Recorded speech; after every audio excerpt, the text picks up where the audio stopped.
नमस्कार, आप देख रहे हैं जनतंत्र प्राइम भारत न्यूज। आपके साथ मैं हूं वैशाली वर्मा। आइए बढ़ते हैं आज की खबरों की ओर।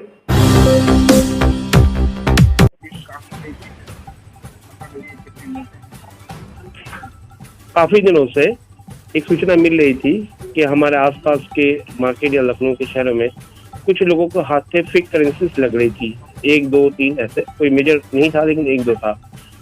पब्लिक की सूचना के टिप ऑफ में फिर हम लोगों ने अपना टीम को लगाया। उसमें लगातार काम चलती रही, जिसमें थाना कलकत्ता की team, crime branch, surveillance team, जो एडिशनल डीसीपी सेंट्रल के वेस्ट के स्पेशल नेतृत्व में चल रही थी, चिरंजीव नाथ सिन्हा के नेतृत्व में, ये लोग लगातार बने हुए थे।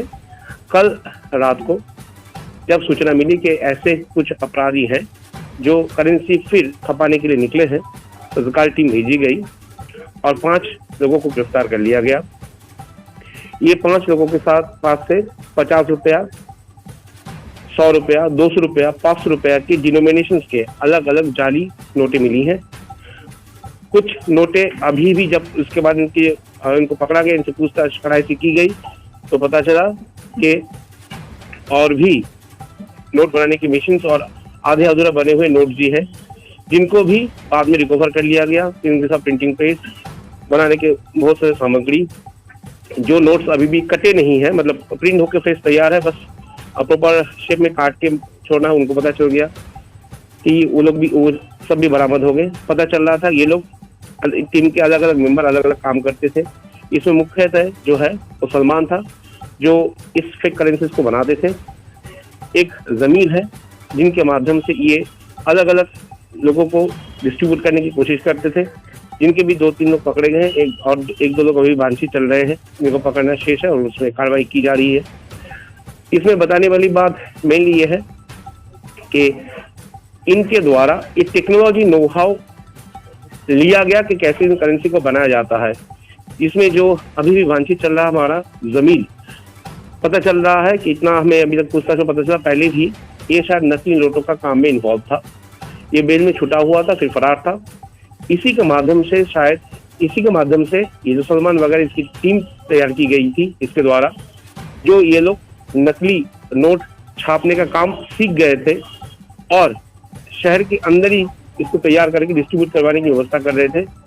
हो सकता है जिस संभावित है, जिसमें हम लोग अभी भी इन्वेस्टिगेशन कर रहे हैं, हो सकता है 1-2 से ऐसे और बने हो कहीं और, इसके ऊपर भी लगातार वॉच रखी हुई है। तीसरी बात है, आने वाले चुनाव को मद्देनजर एक इम्पोर्टेंट रिकवरी है, इसीलिए क्योंकि बहुत ज्यादा कैश फ्लो चुनाव के समय में होता है, विभिन्न जगह पे खर्चा होता है। उस समय में इनको खपाने की इनकी मेजर मंशा थी।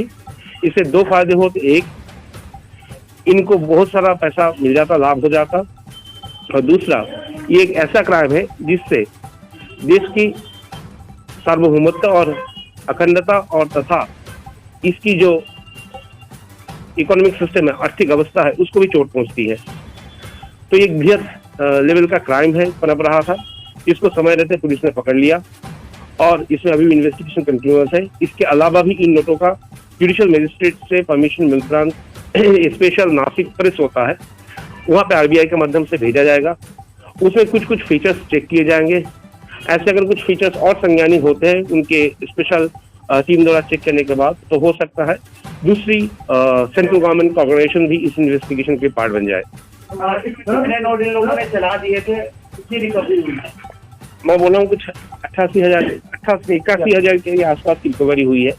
कुछ चलाए हैं एग्जैक्टली, जैसे मैं बता रहा हूँ, 1-2 नोट अलग अलग लोगों के पास होंगे, अलग अलग लखनऊ की छोड़ के बाहर भी हो सकते हैं।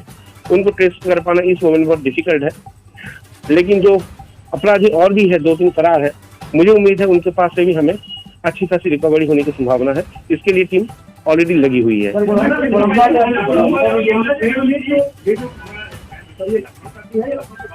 जैसे मैं बोल रहा हूँ कि अभी तक ये लोग लखनऊ में ही प्रिंटिंग कर रहे थे, अपने एजेंट्स बनवा रहे थे और डिस्ट्रीब्यूट कर रहे थे। डिस्ट्रीब्यूटेड मनी जरूरी नहीं है कि लखनऊ के अंदर ही सीमित रहे, ये लखनऊ के बाहर भी जा सकते हैं। लेकिन अच्छी बात है, मैं जैसे बोल रहा था, ये पनप से ये पूरे गिरोह को पर्दाफाश कर लिएगा, पकड़ लिया गया है, जिसकी वजह से मेरे हिसाब से ये क्राइम समय रहते ही इसको रोक दिया गया है और बरप नहीं पाएगा। लेकिन हमेशा हम बोलते हैं इन्वेस्टिगेशन के कुछ पहलू और हैं। जब तक इनके जो एक दो और भी नाम हमारे सामने आए हैं उनको जब तक हम अरेस्ट करके फर्दर रिकवरी और इंट्रोगेशन नहीं कर लेते हैं, इनकी और कहाँ में जाल है वो अभी बता देना प्रीमेच्योर होगा, असमीचीन होगा।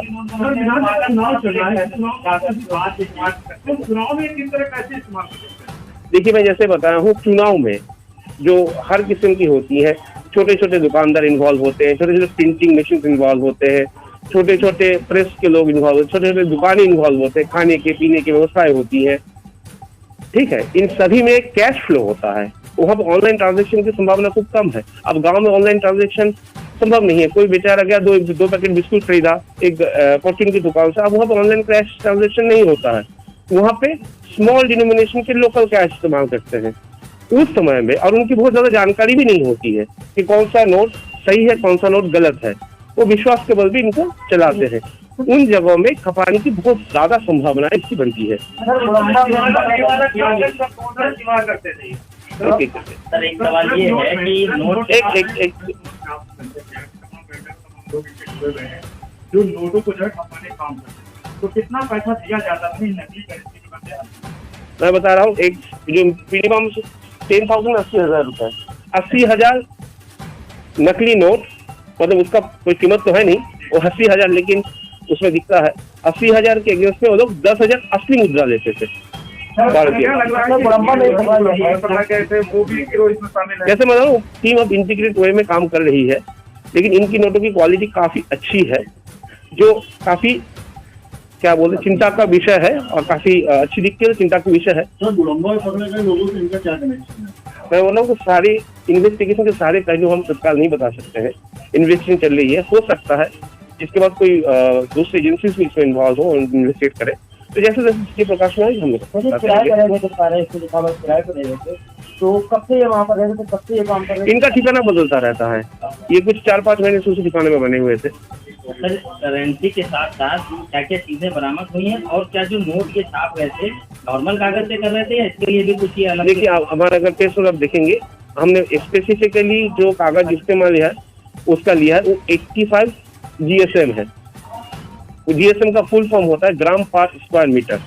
ये इससे पता चलता है उस कागज की थिकनेस क्या है, मोटापा क्या है। कागज के दो तरीके से क्वालिटी मेंटेन होती है, एक तो size A4, A3, A5, A6, या तो कितनी थिकनेस से मोटापा है, वो ग्राम पर स्क्वायर मीटर के हिसाब से दिया जाता है। जितने तो ये लोग अलग अलग जो है और पेपर टेस्ट करने के बाद इस पेपर में आके डिसाइड किए थे इस पेपर को हम इस्तेमाल करेंगे इस नोट को छापने के लिए। दूसरी बात, जैसे आपका सवाल था ये कागज आए कहाँ से, ये कागज मार्केट में ही अवेलेबल है। आप किसी भी दुकान में आप जाएंगे तो अलग अलग 180 GSM से लेकर 120 250 GSM तक के पेपर उपलब्ध है, जो अलग अलग प्रिंटिंग और छपाई के काम में इस्तेमाल होते हैं। तो ये इजीली उपलब्ध होने लायक एक कागज था जिनका इन्होंने भरपूर इस्तेमाल किया। अभी देखने को मिल रहा है कि किराएदार जितने ज्यादातर लोग हैं अपराधी, किराएदार भी अपराध किराएदारों के रजिस्ट्रेशन का जो आज हम यहीं तक सीमित रखते हैं। आपके सवाल को उत्तर हम अलग से देंगे, क्योंकि हम वो भी एक दूसरा विषय है, अलग से आपको हम उसमें जो भी हमारा मैकेनिज्म बताएंगे। कितने लोगों का पूरा गिरोह बताया गया है? कितने लोगों का गिरोह बताया गया ये?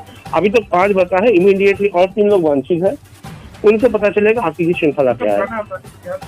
एक चोर है इसमें जो सलमान है, और जो जामिल भागा हुआ है मुझे पता चल रहा है, जो इनिशियल इनपुट है कि पहले भी ये करेंसी में काम किया है, जारी करेंसी में, हम उसको भी टेस्ट करने की कोशिश कर रहे हैं। बिल्कुल, इस क्राइम को समय रहते थाम लेने के लिए सामान्य कमिश्नर, पुलिस कमिश्नर महोदय द्वारा टीम को 20,000 रुपए इनाम के लिए घोषित किया गया है।